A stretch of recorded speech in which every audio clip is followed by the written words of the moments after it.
We've been making 3 investments this year. It's gold, emerging market equities, and some consumer cyclicals. We really like Disney going into earnings. You know, I'm sorry, I had to clean out to be a big beneficiary. Clean out my ear. I thought you said you were investing in gold. Gold?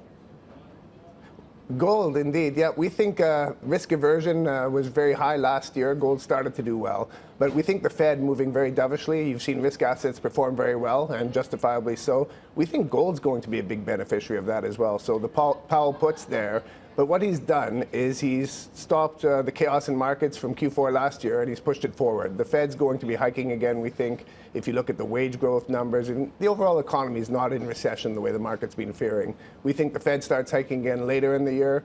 But while they're not hiking, that's very good news for gold because he's pushing inflation a little bit higher. There's going to be reflationary pressures. And if you look at all the geopolitical issues in the world right now, with trade, with just politics in general, I think gold's going to be a great beneficiary of that. And China in the year of the pig, what they did at the end of December 2018, they bought gold. They increased gold as a percentage of the reserves for the first time in 2.5 years. So we don't know if that's just one single data point or if that's the beginning of a new trend. It makes a lot of sense for them to diversify out of dollars for treasuries, given the trade spat. Are you buying physical gold and hiding it in the basement, or are you just investing in something like the GLD ETF? We've got something just like the GLD ETF. So we've got a physical-backed ETF. Okay. Outside of that, an option on gold makes a lot of sense too. If you look at implied volatility on gold, it's down to 9.5%, which is a historic low as well. So if you want the safe haven benefits of a potential spike higher, you can get a call option on gold much more inexpensively than you've ever been able to today. I know that you've been a fan of emerging markets, but that's a big space, Patrick. Can you go down a little bit deeper?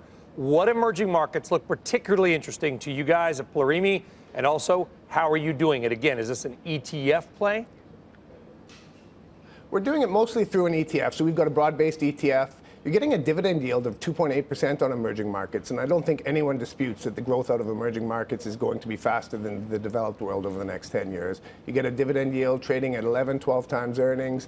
And we think buying ahead of a trade truce between China and the U.S. is the time to be buying it. There's still a lot of fears about trade, rightfully so, but we think a truce is almost inevitable, and maybe even good news on top of a truce where there's no further escalation of the tariffs could really put a tailwind behind emerging markets. Naspers is an incredible story, I think, too. If you like China, if you like Tencent, Naspers has a market cap of about $98 billion. Its stake in Tencent shares are worth $130 billion.